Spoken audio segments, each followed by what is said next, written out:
Bonjour chers et chers membres, je me présente, Jean-Benoît Baron, je suis agent information mobilisation pour le syndicat des travailleuses et travailleurs du CIUS Centre-Sud de l'île de Montréal. Si je suis ici avec vous aujourd'hui, c'est pour vous parler d'environnement et plus précisément du Jour de la Terre qu'on célèbre aujourd'hui en ce 22 avril 2022. Le Jour de la Terre a été célébré pour la première fois le 22 avril 1970 et c'est considéré comme la naissance des mouvements environnementaux. Au fil des ans, le Jour de la Terre est devenu le plus grand événement participatif de la planète. Au Québec, c'est depuis 1995 qu'on célèbre le Jour de la Terre en organisant toutes sortes d'activités de sensibilisation face aux enjeux environnementaux. Avec sa capacité à mobiliser les acteurs du milieu, le Jour de la Terre n'a cessé de croître, développant de nombreux programmes d'action le 22 avril et tous les jours. Je profite de l'occasion d'ailleurs pour vous inviter à une grande manifestation pour l'environnement qui va avoir lieu aujourd'hui devant l'Hôtel de Ville de Montréal à 13h30. À la CSN, on est soucieux de l'environnement. Enfin, comment ne pas l'être avec le dernier rapport du GIEC qui nous dit qu'on est comme à -1 de la grande catastrophe écologique. L'état actuel de la nature impose de réduire les déchets ménagers. Donc, réduire ces déchets, c'est combattre la déforestation pour réduire ses emballages, lutter contre le gaspillage, favoriser le tri, le recyclage, le compost et la réutilisation de vieux objets. J'ai été à la rencontre des épiceries locaux qui prônent le zéro déchet situé à Montréal. Nordine, bonjour. Bonjour. On est présentement aux épiceries locaux à Montréal. En fait, il y a 4 épiceries locaux, si je ne me trompe pas. Exact. Ici, on est chez Locaux Plateau. Tout à fait. Okay, Sur l'avenue Mont-Royal. D'accord. Est-ce que tu peux nous expliquer à nous, les membres qui écoutent à l'instant, qu'est-ce que les épiceries locaux en fait? Les épiceries locaux, donc on est 4 épiceries écologiques et zéro déchet. Le écologique, c'est parce qu'on mise vraiment sur des produits biologiques. La grosse majorité des produits qu'on propose sont biologiques. On travaille beaucoup avec des petits producteurs aussi, donc vraiment du circuit court pour vraiment aider au niveau environnemental aussi, et puis à l'économie locale. Et puis zéro déchet parce qu'en fait on propose aux clients de venir avec leur propre contenant et puis ou d'utiliser des consignes pour pouvoir remplir leurs propres contenants avec ces produits à la quantité qu'ils souhaitent. Oui, d'ailleurs, j'en ai un juste ici avec moi. Donc, ça, on peut apporter notre. En fait, on peut prendre les contenants ici, on les remplit, puis on part avec ça chez nous. Puis après ça, même, on peut même les ramener. Je pense que vous pouvez les recycler par la suite. C'est vraiment l'idée. Même mieux que les recycler, on les réutilise. Ah, ben c'est. Donc ça veut dire que, en fait, nous, en effet, on a plein de pots qui sont déjà en consigne, donc vous pouvez prendre, et puis si vous nous les ramenez, on vous les rembourse. Okay. Comme ça, nous, on les réutilise, on les nettoie et on les réutilise derrière ça. Outre ça, on a le même principe en fait avec tous nos fournisseurs, puisque nos fournisseurs, même s'ils nous vendent par exemple un pot de kimchi déjà emballé avec une étiquette autour, les clients peuvent nous les ramener pour ensuite que nous, on les redonne aux producteurs. Comme ça évite finalement aux producteurs de réimprimer une nouvelle étiquette, de la réapposer par-dessus. Et puis, comme ça permet justement ce fameux circuit court où ça circule plutôt que ça reste dans les placards de tout le monde ou encore pire au recyclage. Effectivement. Vous dites vouloir changer le monde un panier à la fois. C'est ce que j'ai vu sur votre site web. Pouvez-vous m'expliquer un peu le concept de ça? Oui, tout à fait. Mais quand on parle de questions environnementales, souvent on se sent avec un poids énorme sur les épaules. Puis on a le goût de ne rien faire du tout, parce que juste les problématiques sont juste trop énormes. Et de ce fait-là, avec le concept du zéro déchet, vraiment ce qui nous anime beaucoup, c'est le fait qu'on est en action finalement. Donc un panier à la fois, on peut agir sur l'économie locale, sur notre environnement au niveau des produits biologiques et puis justement en limitant les emballages finalement dans nos poubelles et dans nos recyclages. Et donc c'est finalement un panier à la fois qu'on peut changer les choses. Et ça permet d'être en action. Et le fait d'être en action, le nombre de clients qui nous disent que ça les rend heureux. Ça les rend heureux de venir ici, c'est hyper apaisant. Et en plus d'être chez soi, d'avoir juste à prendre ses pots, de les mettre directement dans son garde-manger, puis de se faire plaisir à chaque fois qu'on prend parce que c'est joli et puis qu'on sait d'où ça vient, c'est finalement vecteur d'un sentiment positif. Et c'est vraiment ça qu'on vise avec ça. Puis, outre le côté des clients, comme on le disait, il y a vraiment un aspect environnemental et économie locale, puisque on sait qu'on aide vraiment une activité locale qui fait avancer les choses finalement. J'aimerais ça que tu nous expliques qu'est-ce que le zéro déchet, parce qu'on en entend parler quand même autour de nous, mais le zéro déchet, est-ce que ça veut dire avoir zéro, parce que c'est pratiquement impossible d'avoir zéro déchet. Donc, j'aimerais ça que tu nous en parles un peu, puisque vous êtes un peu les experts en la matière ici chez Loco. On travaille fort là-dessus. C'est ça, l'idée c'est vraiment que le zéro déchet c'est un terme fort, c'est exprès, c'est un terme fort. On ne vit pas dans un monde qui nous permet d'avoir zéro déchet. Donc on ne veut pas du tout avoir ce côté culpabilisant, vraiment, c'est vraiment pas ça. Au contraire, c'est plus de montrer le gap, c'est un peu notre objectif, où est-ce qu'on s'en va. Et donc si tout le monde s'y met, on va y arriver tranquillement. Donc le zéro déchet, la première chose à laquelle on pense, c'est les emballages. Quand on regarde dans nos poubelles, finalement, on se rend compte qu'il y a 70% de ce qui se retrouve dans notre bac à recyclage et dans nos poubelles qui concerne les aliments, les poissons et puis les produits ménagers. C'est énorme. C'est vraiment beaucoup en effet. Puis l'idée c'est que donc on pense à cette première chose d'abord. Donc en effet c'est pour ça que tout le monde peut prendre des sacs, des contenants réutilisables finalement qui sont prêts à être mis dans le bac à recyclage. Et bien plutôt que ça, par exemple un bidon de lessive, ça prend beaucoup de place dans le bac à recyclage. Il suffit de le prendre, de venir remplir et puis ça nous évite déjà ça. Donc ça il y a vraiment le côté emballage. Et puis outre ça, il y a aussi un zéro déchet dans le sens empreinte carbone aussi, puisqu'on travaille vraiment fort pour avoir un maximum de producteurs locaux, donc vraiment travailler sur l'empreinte carbone aussi, d'ailleurs locaux et carboneutres. Et puis, outre ça, c'est aussi des produits biologiques, puisque la certification biologique va aussi chercher tout un rapport environnemental aussi, donc c'est plus que simplement un emballage de carton ou de plastique, mais le zéro déchet c'est encore plus loin et ça se veut social et environnemental dans sa globalité finale. Donc en terminant, je me demandais si tu avais un seul conseil à nous donner, un ou deux peut-être, pour nous donner le goût de nous impliquer en environnement, ce serait lequel? Vaste question. Moi je pense que l'environnement c'est quelque chose de très cœur. Donc il faut y aller avec ce qui vient nous chercher. Si vous avez un souvenir d'enfance où vous alliez pêcher avec votre grand-père au bord d'un lac et puis qu'il y a des enjeux sur ce lac et puis qu'il y a des problématiques environnementales, des algues vertes, de pollution, de bateaux, de je sais pas quoi, investissez-vous là-dedans si c'est ça qui vient vous chercher. Si c'est d'avoir cueilli des fraises toute votre jeunesse et puis que vous voulez en recueillir des bonnes, des biologiques, puis partager ça avec vos enfants, allez-y avec ça aussi. Il y a vraiment plein de manières de s'investir, mais allez-y avec le cœur finalement. C'est vraiment avec ça que j'irai. Puis après, pour quelque chose d'un peu plus concret, en effet, il y a plein de manières d'être actif concrètement. Puis évidemment, prenez vos contenants pour vos lunchs par exemple, préparez vos lunchs déjà à la maison et puis comme ça, plutôt que prenez des ustensiles, toujours avoir des ustensiles, des sacs dans son sac. Déjà ça simplifie vraiment les choses pour plein d'affaires. Et puis ça évite de polluer encore plus finalement avec des produits à usage unique. Et puis venez remplir vos contenants ici dans les épiceries locaux. Effectivement. Et je vous remercie de C'est vraiment gentil de nous recevoir. Merci. Et du côté de l'employeur, que font-ils pour améliorer l'environnement dans nos milieux de travail? Eh bien, saviez-vous qu'ils travaillent conjointement, entre autres, depuis quelques années, avec SSE, Synergie Santé Environnement, que j'ai été rencontrer. Madame Robitaille, bonjour. Bonjour. Vous allez bien? Très bien, merci. Oui. Merci d'être avec nous aujourd'hui. Ça fait plaisir. Donc, vous êtes la directrice générale chez SSE, qui est Synergie Santé Environnement. Donc, pouvez-vous nous parler un peu qu'est-ce que SSE et quels sont, disons, les services que vous offrez? Tout à fait. En fait, Synergie Santé Environnement est un organisme sans but lucratif qui a pour mission d'accompagner les établissements de santé au Québec dans leur démarche santé environnementale. On parle beaucoup de santé environnementale et développement durable.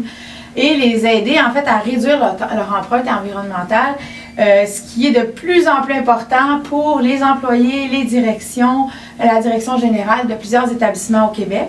Donc, on a la chance d'accompagner le CIUS du Centre-Sud de l'île de Montréal depuis maintenant un peu plus de 3 ans dans sa démarche globale.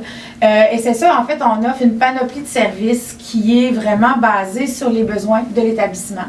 Donc, il y a des établissements qui ont déjà en place ou en marche une démarche, d'autres qui débutent un peu plus. Ce qu'il faut savoir, c'est qu'au Québec, le gouvernement, le ministère de la Santé oblige en quelque sorte les établissements à avoir une politique de développement durable et un comité. Donc, certains établissements ont ces deux aspects-là, mais votre CIUS, en fait, a une politique de santé environnementale, développement durable, a aussi une politique sur l'eau, a un grand plan d'action triennal qui touche plus de 11 thématiques, donc 11 axes, allant de la gestion des matières résiduelles à la biodiversité, à la mobilité durable, donc 11 thématiques comme ça. Et nous, ce qu'on fait à SSE, donc on accompagne les établissements dans la mise en œuvre, dans l'élaboration des plans d'action et aussi dans la mise en œuvre. On est aussi les antennes des meilleures pratiques au Québec, au Canada, à travers le monde. On a des partenaires un peu partout à travers le monde. Donc, on est vraiment à l'affût des nouvelles pratiques, mais aussi des nouvelles technologies. Et je donne un exemple, en fait, un de nos clients, l'hôpital de Hull, le CIUS de l'Outaouais, a implanté le premier digesteur aérobie au Canada. Donc, c'est un appareil qui permet de traiter in situ la matière organique, donc réduire la matière organique de 70%. Et il en ressort une poudre qui pourra éventuellement être valorisée et utilisée comme engrais. Donc, c'est vraiment notre mission. Notre mission, c'est de redonner au réseau aussi.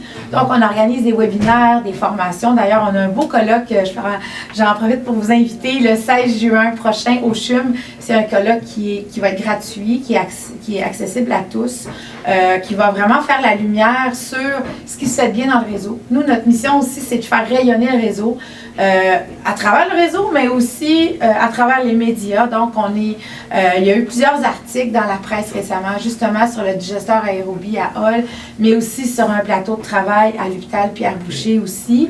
Et on souhaite faire rayonner aussi votre CIUS. Et d'ailleurs, Laure Pérez va venir présenter à ce colloque-là la démarche en santé environnementale à votre CIUS. Donc, SSE, on a vraiment une panoplie de services, mais vraiment en fonction des besoins de l'établissement. On n'arrive pas là avec nos gros sabots en disant, nous, on est des consultants, on connaît ça. Pas du tout, c'est pas du tout notre approche.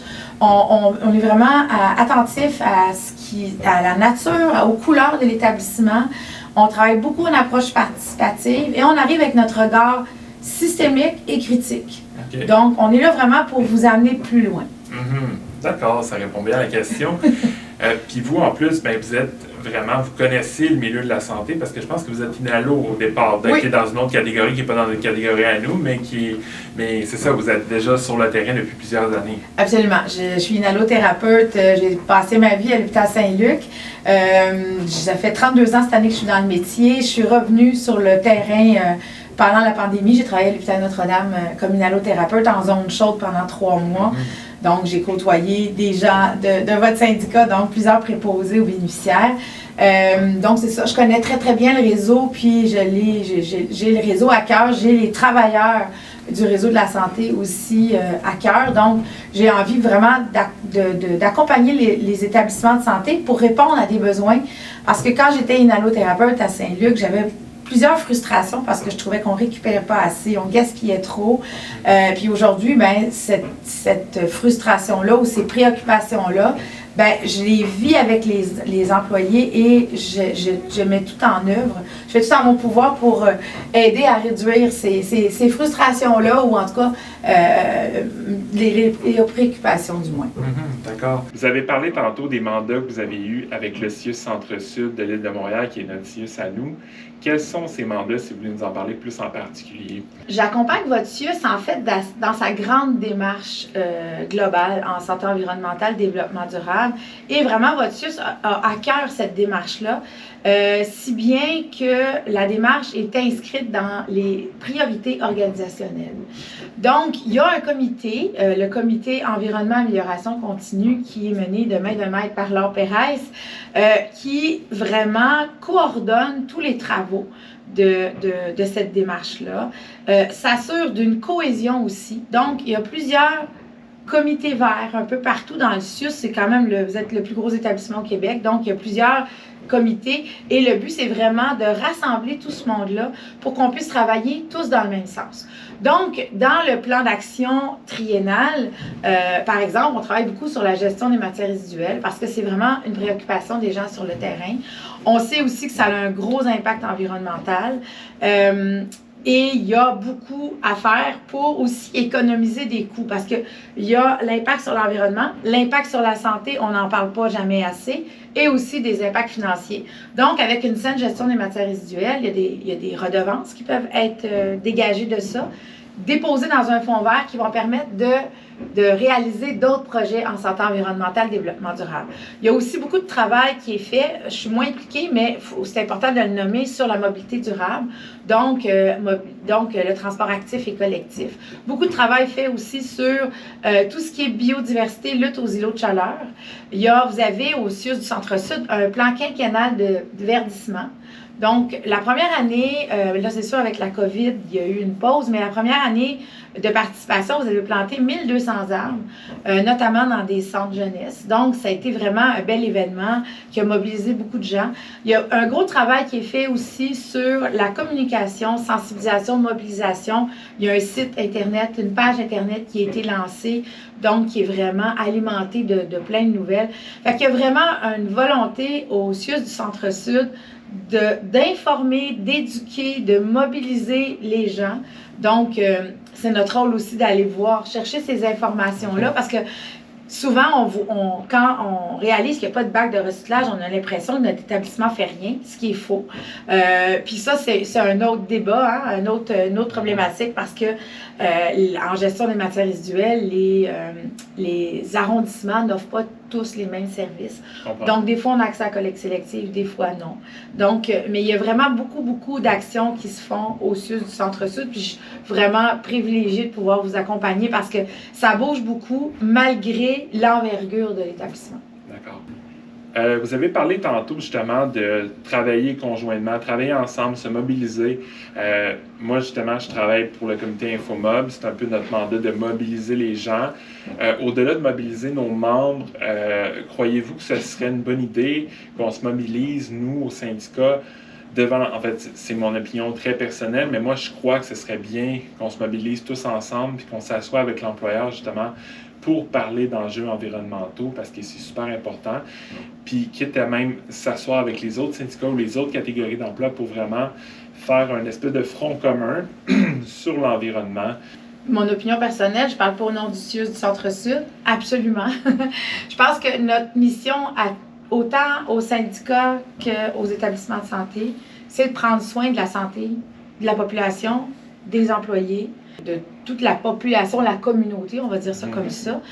Je pense qu'en unissant nos forces contre des enjeux d'envergure qui sont la santé et l'environnement, parce qu'on parle souvent d'enjeux environnementaux.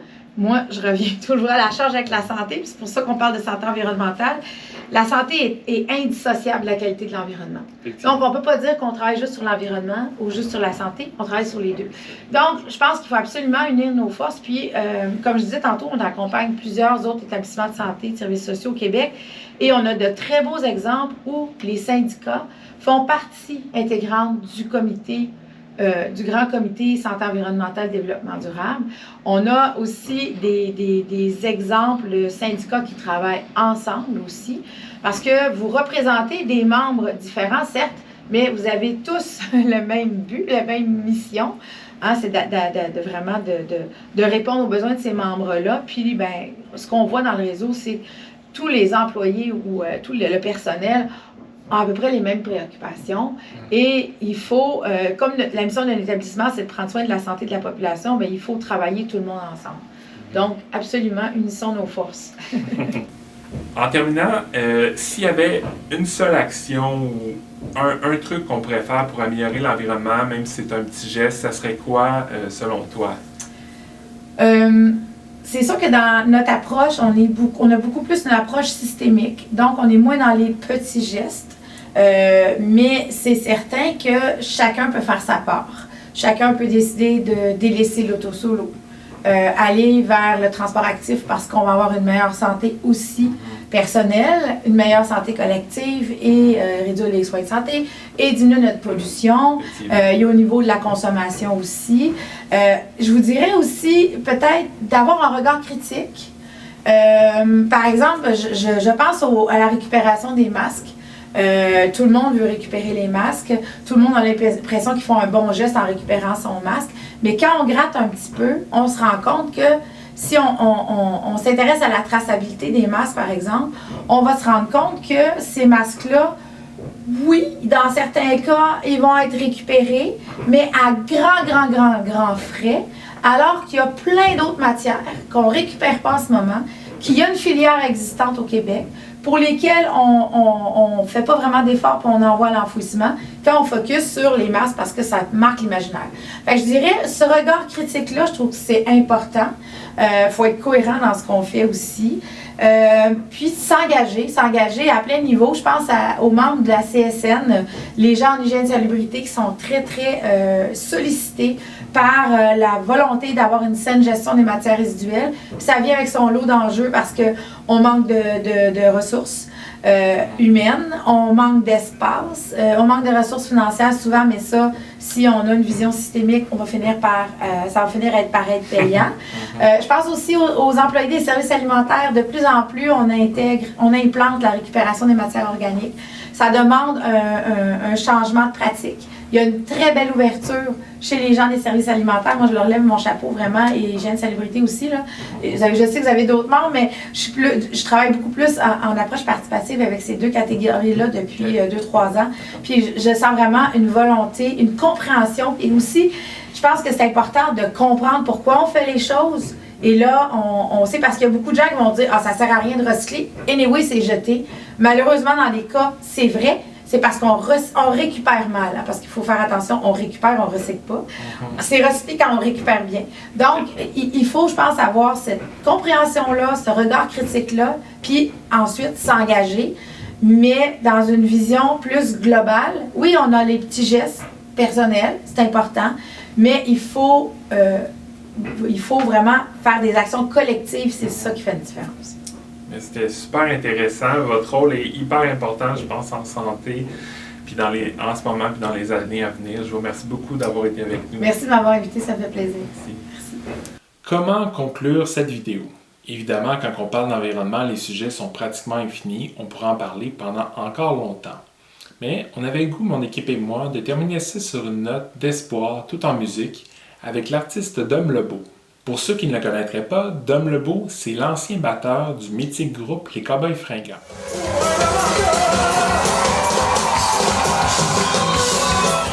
Et quand on parle d'environnement, évidemment, les Cowboys Fringants ne sont jamais loin dans l'équation. Bien que Dom Lebeau a quitté la formation des Cowboys Fringants en 2007, il a tout de même continué à faire de la musique à son nom.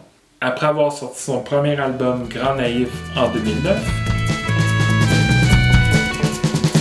il revient en 2012 avec un projet de film musical qui s'intitule Cherchénoise. À tous les jours, de nouveaux kilomètres. En 2015, il collabore avec Jérôme Minière et sort son album Bricolage. Se ressemblent et s'assemblent.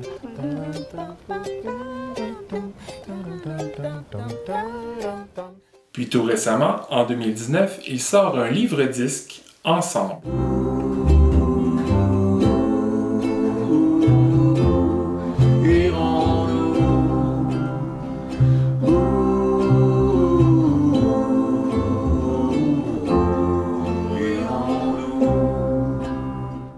En plus d'être un artiste musical accompli, il est également un citoyen très engagé au niveau de l'environnement, entre autres. Il travaille actuellement sur son prochain album et je vous emmène le rencontrer.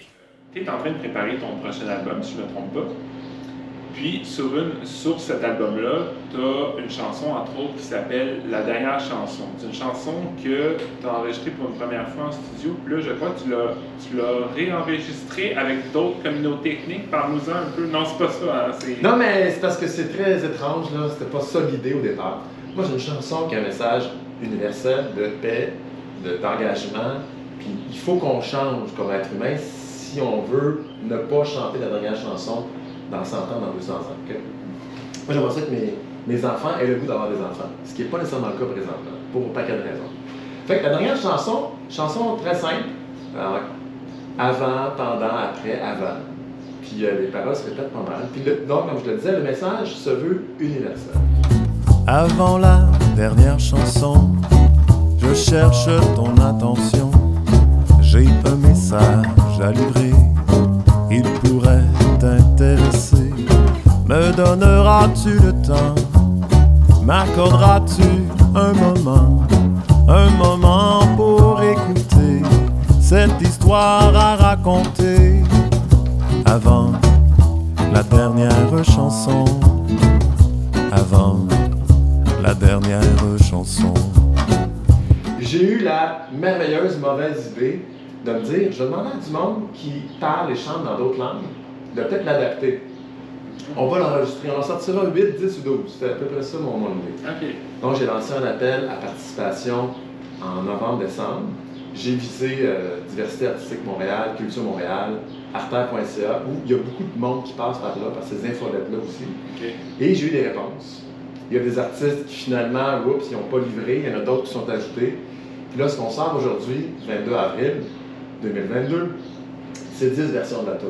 Ah, wow, OK. Moi, ma version studio pour l'album qui s'en vient en français, mais il y a aussi portugais, européen, anglais, italien, catalan, arabe, portugais brésilien, espagnol, ukrainien, créole haïtien.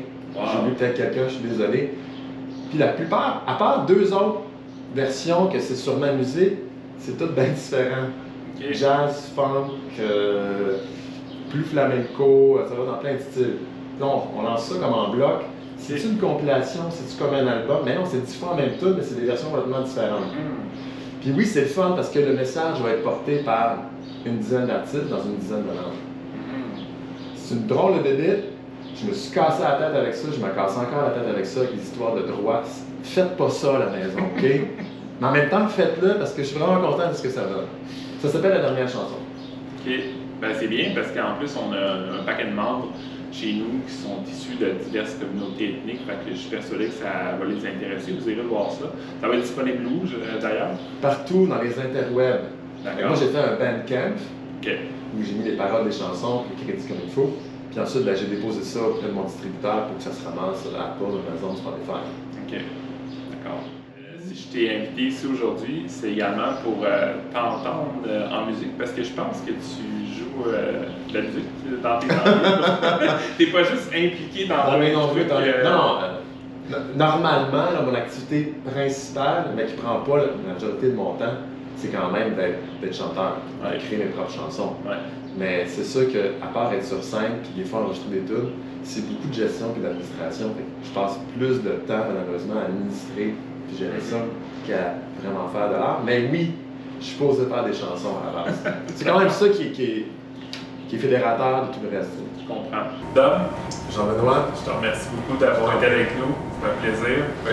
Donc, tu as apporté ta guitare, je crois. Tu vas nous jouer un petit quelque chose en terminant. oui. Ok, là, tu m'invites à prendre ma Ben guitare, oui, ça oui, marche. je t'invite. Immédiatement à le faire. Oui, on fait ça. Puis, oui, je pense que c'est une chanson qui est d'adon, là. En tout cas, je ne peux pas vous la présenter. Je vous la chante. L'extrait. Si j'y mets du mien, ça portera mieux. Si j'y mets du mien, on s'en portera mieux. On défendra ce qui est bien à nos yeux. Si tu mets du tien, on s'en portera mieux. Si tu mets du tien, on s'en portera mieux. On déjouera le destin si on peut. On voit pourquoi ça ne va pas, on connaît les enjeux. On croit déjà qu'on avancera en étant plus nombreux. On verra, où ça nous mènera si chacun y met du sien. On s'en portera mieux. Si chacun y met du sien, on s'en portera mieux. Ça donnera des lendemains plus heureux. Pas tous les jours tout avoir, pas tous les jours tout avoir. peut tous les jours le vouloir, et on peut tous les jours le vouloir. En tout cas, on va le faire savoir. En tout cas, on va le faire savoir. Continuer de se battre et d'y croire. Continuer de se battre et d'y croire.